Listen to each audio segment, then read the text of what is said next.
Hey guys, तो आज की इस वीडियो में हम लोग एमएस पावर पॉइंट में व्यू मेन्यू सीखने वाले हैं।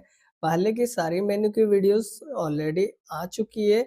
अगर आपने नहीं देखी है तो चैनल पे जाकर देख सकते हैं। साथ ही साथ लिंक आपको डिस्क्रिप्शन में मिल जाएगी, जहां से भी आप वॉच कर सकते हैं। तो आज हम लोग व्यू मेन्यू सीखने वाले हैं। तो सबसे पहले हम लोग व्यू मेन्यू पे जैसे क्लिक करेंगे तो आपको यहाँ पे इतने सारे ऑप्शन देखने के लिए मिल जाएगी।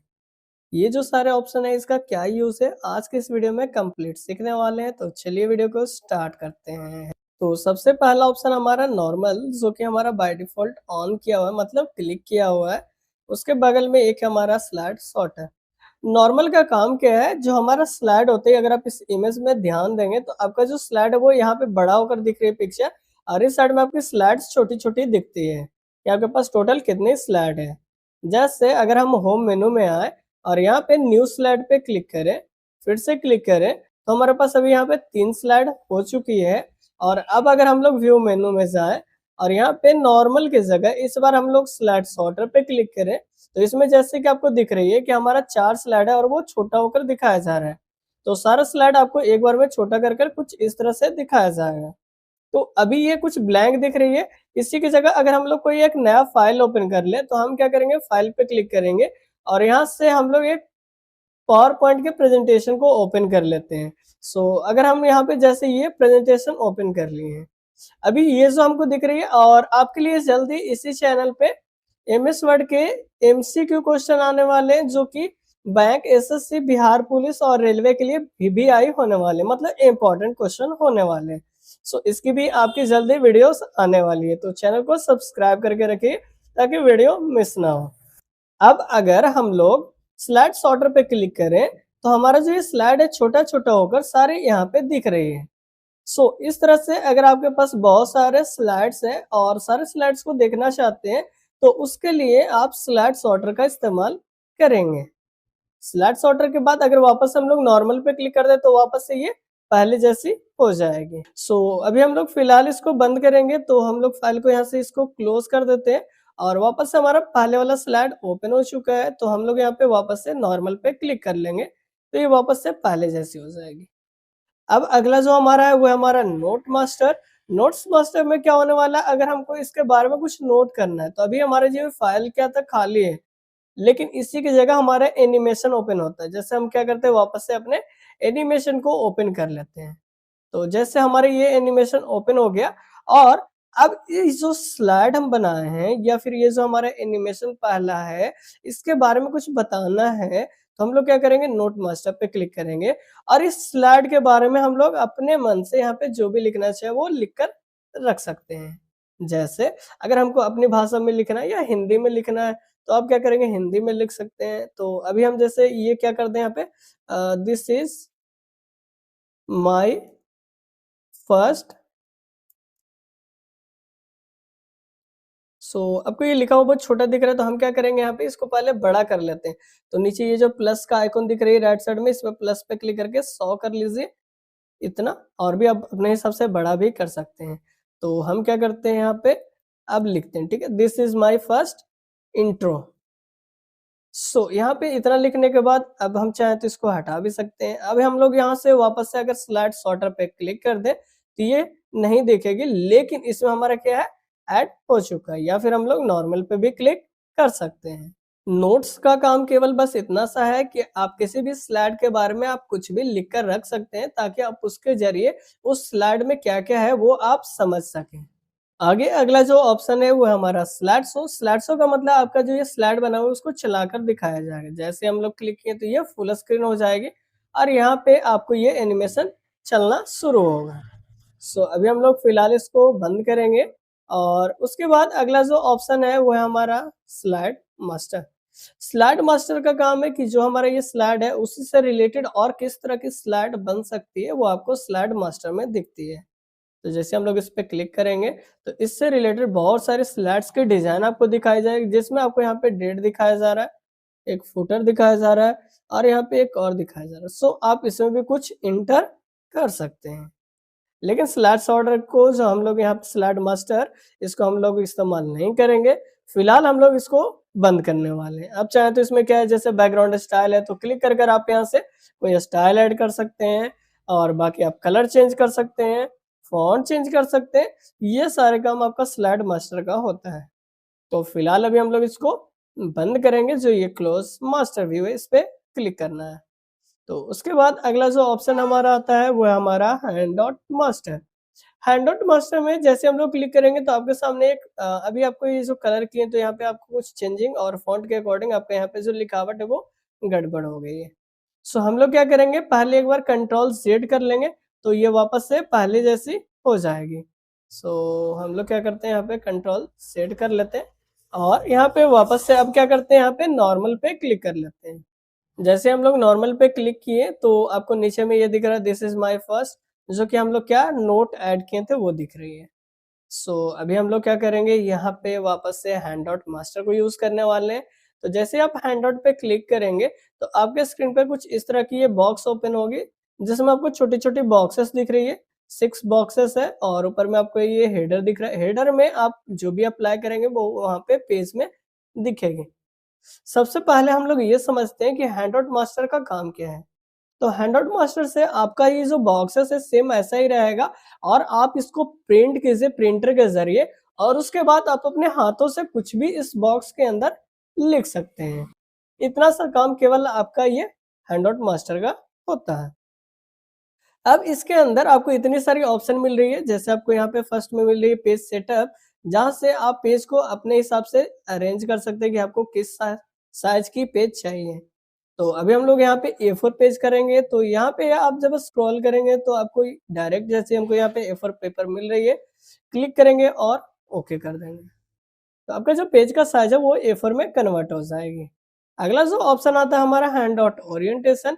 हैंडआउट ओरिएंटेशन जिससे हम लोग ये जो हमारी पेज दिख रही है तो हम लोग पेज में चेंजिंग करेंगे। जैसे अगर हम लोग हैंडआउट मास्क ओरिएंटेशन पे क्लिक करें और यहाँ पे लैंडस्केप पे क्लिक करेंगे तो आपका जो ये पेज कुछ इस तरह से दिख रहा है वो इस तरह से चेंज हो जाएगी, घूम जाएगी। तो जैसे हम लोग क्लिक किए तो पेज इस तरह से ये घूम चुकी है। यही अगर हमको ये जो बॉक्स बनी हुई इसको घुमाना हो तो उसके लिए आपको स्लाइड ओरिएंटेशन मिल रही है, जिस पे आपको क्लिक करना है और इसको पोर्ट्रेट पे क्लिक कर देना है। तो अब आपका ये जो है वो सीधा कुछ इस तरह से दिख रहा है। अभी इसी में हमारा अगला जो ऑप्शन है वो है आपका स्लाइड पर पेज। तो स्लाइड्स में जैसे हमको यहाँ पे कितनी बॉक्सेस दिख रही है, 6 दिख रही है।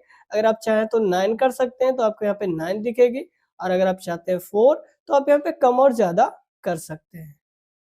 जैसे अगर हम 4 पे क्लिक किए तो यहाँ पे 4 हो गई। आगे अगला जो ऑप्शन है वो आपका प्लेस होल्डर्स में, जिसमें सबसे पहले हेडर है। हेडर जो कि यहाँ पे ऊपर में दिख रही है। अगर हम हेडर में जो भी लिखेंगे वो सारे पेज में अप्लाई हो जाएगी। जैसे अगर हम यहाँ पे अपने चैनल का नाम लिख दें तो ये जो हमारा है वो हर पेज में अप्लाई हो जाएगा। मतलब हर पेज में ऊपर में ये लिखा हुआ आएगा और इधर आपका डेट लिखा हुआ आएगा। नीचे आपको यहाँ पे फुटर में जो भी ऐड करेंगे वो पेज के हर पेज में दिखेगी और अगर आप चाहते हैं कि फुटर ना ऑप्शन हो तो आप यहाँ से इस फुटर वाले ऑप्शन को बंद कर सकते हैं। जो ऑप्शन को टिक से हटा देंगे, अनचेक करेंगे, वो ऑप्शन नीचे से हट रही है। जैसे दोनों ऑप्शन को हम नीचे से हटा चुके हैं और अगर हम यहाँ पे हेडर को भी हटाएं तो यहाँ पे जैसे ही क्लिक करेंगे वो हेडर भी हट जाएगी। ये थी ऑप्शन। आगे अगला जो ऑप्शन है वो हमारा एडिट थीम, जिसमें सबसे पहले बताया गया थीम, जहाँ से आपके लिखावट में चेंजिंग होती है, जो आपको यहाँ पे कलर में जाने के बाद आपको देखने के लिए मिलेगी। लेकिन ये आपका जो कि ब्लैक एंड व्हाइट पेज पे काम हो रही है, यहाँ से आपका कलर इस पे अप्लाई नहीं होगा और ना ही फ़ॉन्ट होने वाली, क्योंकि हम लोग यहाँ पे कोई फ़ॉन्ट यूज़ नहीं करें। हाँ, अगर हम लोग इस पे कुछ लिखे हुए हैं जैसे ये हेडिंग, तो ये आपको थोड़ा-सा पता चलेगा। लेकिन अगर आप कुछ भी नहीं ऑन किए हुए हैं तो आपको ये फ़ॉन्ट भी पता नहीं चलेगी। तो जैसे अभी हम यहाँ पे एपेक्स पे क्लिक किए तो उसके अकॉर्डिंग आपका जो फ़ॉन्ट का लिखावट का कलर है, वो चेंज हो जाएगी। आगे यहाँ पे एक बैकग्राउंड स्टाइल दिया हुआ है, जिस पे क्लिक करके हम लोग बैकग्राउंड मतलब पेज में डिज़ाइन ऐड कर सकते हैं पीछे। जो भी आपको यहाँ पे डिज़ाइन बेटर लग रही है आप उस पे क्लिक करेंगे, वो डिज़ाइन आपके पेज में अप्लाई हो जाएगी। इस तरह से आप हैंडआउट मास्टर का यूज़ कर सकते हैं और अभी इसको हम लोग क्लोज़ मास्टर व्यू पे क्लिक करेंगे और वापस से हम लोग व्यू मेनू में आ जाएँगे। पेज हमारा कुछ इस तरह से हो चुका है और पेज को हमको वापस से पहले जैसा करना है, तो हम आपको ऑलरेडी बता चुके हैं कि पेज को जिस तरह से आपको रखना है वो रख सकते हैं। चलिए, तो अभी हम लोग क्या करेंगे, इसको सही करने के लिए हम लोग आएँगे डिज़ाइन मेनू में और यहाँ पे स्लाइड ओरिएंटेशन पे क्लिक कर यहाँ पे लैंडस्केप पे क्लिक कर देंगे। तो ये क्या होगी, वापस से पहले जैसी फॉर्म में हो चुकी है। अभी हम लोग वापस से व्यू मेनू में आएंगे और यहाँ पे नेक्स्ट जो यूज करने वाले हैं हम लोग वो है हमारा नोट मास्टर। नोट मास्टर में हम लोग जैसे ही क्लिक करेंगे तो अभी हम लोग कुछ देर पहले नोट ऐड किए थे, सेम उसी के जैसा इसमें भी हम लोग ऐड कर सकते हैं। तो अभी हम लोग इसमें सेम ऑप्शन वही मिलने वाली है, हेडर फुटर स्लाइड। तो अभी हम लोग इसको यूज नहीं करने वाले क्योंकि इसको यहाँ पे कोई भी यूज नहीं है। तो फिलहाल इसको अभी हम लोग क्लोज करेंगे और वापस से यहाँ आने के बाद नेक्स्ट जो आती है वो है आपका रूलर। रूलर एक स्केल होती है जो आपके पेज में ऊपर में अप्लाई होती है यहाँ पे। सो जैसे हम लोग रूलर ऑन किए तो अब आपको यहाँ पे एक स्केल आ गई होगी इधर और एक आपको लेफ्ट साइड में इधर। रूलर के बाद एक आती है ग्रिड लाइन। ग्रिड लाइन जो कि एक छोटी छोटी बॉक्सेस होती है जो आपके पेज में अप्लाई हो जाती है। सो अगर आप अब देखेंगे तो ये जो छोटे छोटे बॉक्सेस दिख रही है ये आपका ग्रिड लाइन होता है। सो ग्रिड लाइन्स का पावर पॉइंट में यहाँ पे कोई काम नहीं है तो हम लोग इसको बंद कर देंगे। रूलर को आप ऑन रखना चाहें तो रख सकते हैं। आगे अगला जो ऑप्शन आता है वो है जूम, जिस पे क्लिक करने के बाद आपको यहाँ पे ये ऑप्शन ओपन हो जाएगी और यहाँ पे क्या है बाय डिफॉल्ट फिट ऑन है। अगर हम चाहते हैं और जूम करना है जैसे 200% और ओके करें तो ये क्या होगी जूम हो जाएगी कुछ इस तरह से। अगर हम लोग वापस से यहाँ पे जूम पे जाए और यहाँ से कम करना है तो 33 जैसे कम दिया हुआ है तो क्लिक कर हम ओके करें तो ये छोटी हो जाएगी। जूम में आने के बाद आप अपने मन से भी यहाँ पे जूम परसेंट लिख सकते हैं। जैसे हमको क्या करना है यहाँ पे 70% करना है जूम तो हम लोग यहाँ पे 70 लिखेंगे और ओके क्लिक करेंगे तो ये 70% जूम हो जाएगी। नेक्स्ट आगे जो अगला ऑप्शन आता है fit to windows. Fit to windows जो कि आपको जूम में भी यहाँ पे मिल रही है फिट वही ऑप्शन है। अगर इस पे क्लिक करें और ओके करें तो ये आपका स्क्रीन के हिसाब से सेट हो जाएंगे। इसी को फिट टू विंडोज से भी दिया हुआ है। तो अभी हम लोग क्या करते हैं जूम में आएंगे और यहाँ पे 400 पे क्लिक कर ओके कर देंगे।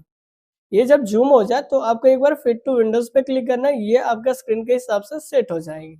अब आगे जो अगला ऑप्शन आता है वो आपका कलर, जो कि हमारा ये जो बनाया हुआ है, ये जो प्रेजेंटेशन हम यहाँ पे ओपन किए हुए हैं ये क्या है कलरफुल है। सो अगर इसी को हम लोग ग्रे स्केल कर दे तो आपका जो ये लिखा हुआ है वो आपका ग्रे स्केल में कन्वर्ट हो जाएगा। ग्रे स्केल जिसमें आपको व्हाइट भी यूज होती है, ब्लैक भी यूज होती है और एक ब्लैक कम हो जाती है जिसको ग्रे मतलब मिट्टी टाइप कलर बोल सकते हैं। सो जैसे हम लोग ग्रे स्केल पे क्लिक किए तो आपका जो ये ग्रे स्केल में कन्वर्ट हो चुकी है। और इसी की जगह अगर हम लोग ब्लैक एंड व्हाइट अभी क्या करते हैं हम लोग यहाँ पे ये जो ऑप्शन है बैक टू कलर व्यू, जिस पे क्लिक करेंगे तो वापस से ये पहले जैसे हो जाएगी। अभी हम लोग वापस से व्यू में जाएंगे और इसी की जगह अगला जो हम यूज करें प्योर ब्लैक एंड व्हाइट तो आपका जो टेक्स्ट है वो ब्लैक एंड व्हाइट में कन्वर्ट हो जाएगी। ये थी आपकी व्यू मेन्यू में जो ये दो ऑप्शन है ग्रे स्केल और एक प्योर ब्लैक एंड व्हाइट जिसका यूज और कलर पे क्लिक करने के वापस से ये हमारा पहले जैसा हो जाएगा। सो इस तरह से आप ये जो सारे ऑप्शन है यहाँ तक यूज कर सकते हैं। और आगे जो अगला ऑप्शन है वो हमारा न्यू विंडो। न्यू विंडोज का मतलब है जैसे हम लोग न्यू विंडो पे क्लिक करेंगे तो ये जो हमारा खुला हुआ ये एक नए पार्ट में फिर से ओपन होगा, मतलब एक नया स्क्रीन खुल जाएगा। जैसे हम लोग न्यू विंडोज पे क्लिक करेंगे तो आपको ऐसा फील हुआ होगा कि कुछ भी नहीं हुआ है, लेकिन ऐसा नहीं है। यहाँ पे आपका जो पेज है ये 2 बार ओपन हो चुके हैं। अभी हम लोग क्या किए एक फर्स्ट क्वेश्चन पे क्लिक कर लेते हैं और यहाँ पे हम लोग ये जो न्यू विंडोज है इस पे क्लिक करते हैं। सो इस तरह से हम लोग जितनी बार ये न्यू विंडोज पे क्लिक करेंगे उतनी बार ये नए नए विंडोज में ओपन हो रही है। अभी आपको लग रहा है कुछ भी नहीं हो रहा है, लेकिन अब कुछ देर में आपको ऐसा लगेगा कि बहुत कुछ हुआ था। जैसे हम लोग क्या किए एक दो बार इस पे और क्लिक कर लिए। अब हम लोग जब यहाँ पे एक ऑप्शन मिल रही है अरेंज ऑल, इस पे जब आप क्लिक करेंगे तो कुछ इस तरह से दिखने वाली है। मतलब आप जितनी बार क्लिक किए थे हम लोग कितनी बार किए थे अब वो दिखाते हैं। सो 1 2 3 4 5 6 7 तो हम लोग 7 प्रेजेंटेशन ओपन कर चुके हैं न्यू विंडोज कर। जैसे आपको याद होगी तो ये जो दिख रही है आपको ये फर्स्ट में क्लिक था और सेकंड में हम लोग क्वेश्चन नंबर 1 और ये फिर 2 पे थे बाकी हम लोग सेकंड क्वेश्चन पे ही रह गए थे। सो ये जो आपको दिख रही है तो अभी ये जो हमारा दिया हुआ अरेंज ऑल में आने के बाद अगर आप चाहते हैं किसी को बंद करना, जैसे हमको ये चार स्लाइड है तो हम लोग क्या करना है इसको एक को बंद करना है। तो हम इसको जैसे ही बंद करेंगे तो यहाँ पे क्या हो गई खाली हो गई। लेकिन फिर से अगर हम इसी को अरेंज ऑल पे क्लिक कर दे तो फिर से ये क्या हो गया उस जगह में फिल हो गया एक। तो इस तरह से आप अरेंज ऑल कैस्केड, अब कैस्केड में क्या हो रही है, जो देखिए अभी क्या हो रहा है, ये सारा अलग-अलग दिख रहा है। लेकिन कैस्केड में आप यहाँ पे देखेंगे तो एक के ऊपर एक के ऊपर एक रहेगी, कुछ इस तरह से सीढ़ी की तरह। तो अभी हम लोग क्या करते हैं, यहाँ पे एक बार कैस्केड पे क्लिक करते हैं। अब आप देखेंगे कि आपका जो स्लाइड है कुछ इस तरह से आ चुका है। अब जिस भी स्लाइड को हमको देखना है तो हम उस पे क्लिक करेंगे। जैसे अभी हम ये फर्स्ट स्लाइड ऊपर में आई हुई है और अगर हम इस पे क्लिक करें तो ये ऊपर आ जाएगी। और यहाँ से अगर आप नहीं देखना चाहते हैं तो आपको एक स्विच मिलेगी जिस पे भी आप जा सकते हैं। जैसे हम लोग स्विच पे क्लिक किए तो हमको यहाँ पे बता रही है हम कौन सा स्लाइड पे, 4 वाले पे। अगर हमको 2 देखना है तो 2 पे क्लिक करेंगे तो 2 कहाँ आ जाएगी, ऊपर आ जाएगी। सो ये आप स्विच से भी किसी भी पे जंप कर सकते हैं। स्विच के बाद अगला जो ऑप्शन हम लोग यूज करने वाले हैं वो हमारा एक मूव, जो कि कैसे काम करेगी वो जानेंगे। तो मूव का काम आपका अरेंज ऑल जब क्लिक करेंगे तो ये ऑन हो जाएंगे। मूव पे आने के बाद आपका ये कैस्केड में भी ऑन होता है जब आप लोग पेज में क्लिक करेंगे तो। जैसे हम लोग अरेंज ऑल पे क्लिक किए तो अब आपका जैसे हम लोग ये पे क्लिक किए या इसको पे क्लिक कर लेंगे तो किसी भी एक स्लाइड पे क्लिक कर लेना है और उसके बाद मूव स्प्लिट पे क्लिक करेंगे और उसके बाद आप इसको कहीं भी मूव कर सकते हैं। इसको पकड़ना और जहाँ पे लेकर जाए वहाँ पे लेकर जा सकते हैं। ये था आपका मूव का काम। और अभी हम चाहे तो इसको बंद भी यहाँ से कर सकते हैं, मतलब आप किसी भी स्लाइड को बंद कर सकते हैं। और अगर हम फिर से अरेंज ऑल पे क्लिक कर दें तो ये फिर से क्या हो जाएगी, अरेंज हो जाएगी। आप कैस्केड भी कर सकते हैं और स्विच विंडो जो कि आपको समझ में आ चुकी है, जिससे हम लोग किसी पे भी जाकर चेकआउट कर सकते हैं। जैसे अगर हम दूसरा वाला स्लाइड देखना चाहते हैं, क्लिक किए तो वो ऑन हो गई है। चलिए तो अभी हम लोग इसको क्या करते हैं, बड़ा कर लेते हैं। और नेक्स्ट जो हमारा एक ऑप्शन और बचा हुआ है वो है हमारा माइक्रोस, जिसका यूज़ यहाँ पे काफ़ी अलग-अलग कामों के लिए किया जाता है। जैसे अगर हमारे पास ये जो स्लाइड सारी दी हुई है, हमारे पास टोटल कितनी स्लाइड है, 26। और हर स्लाइड में हमारे यहाँ पे क्या है, चैनल का लोगो ऐड है और चैनल का नाम ऐड किया हुआ है। सो ये जो हम ऐड किए हैं तो हम लोग क्या कर सकते हैं, नॉर्मली कॉपी करेंगे, पेस्ट करेंगे और वहाँ पे सेट करेंगे। तो इसमें क्या होती है, काफ़ी ज़्यादा टाइम लगती है। लेकिन इसी काम को माइक्रोस के ज़रिए सेकंड में किया जा सकता है। अगर एक क्लिक करें, एक फंक्शन वहाँ पे ऐड करेंगे, वैसे ये जो इमेज है वो सारे पेज में अप्लाई हो जाएगी। और ये काम कैसे करेगी वो हम लोग माइक्रोस को कंप्लीट सीखने वाले हैं और ये बहुत ही अच्छा टूल है। सो इसकी जो वीडियोस है वो आपको कंप्लीट लेकर आने वाले हैं नेक्स्ट पार्ट में। सो आज के इस वीडियो में हमने पावर पॉइंट में व्यू मेन्यू को कंप्लीट कवर कर लिया है। सो आशा करता हूँ कि ये वीडियो आपको पसंद आई होगी और अगर वीडियो पसंद आया हो तो वीडियो को लाइक करके चैनल को सब्सक्राइब कर लीजिए। मिलते हैं नेक्स्ट पार्ट में एक और नए टॉपिक के साथ, तब तक के लिए जय हिंद, वंदे मातरम।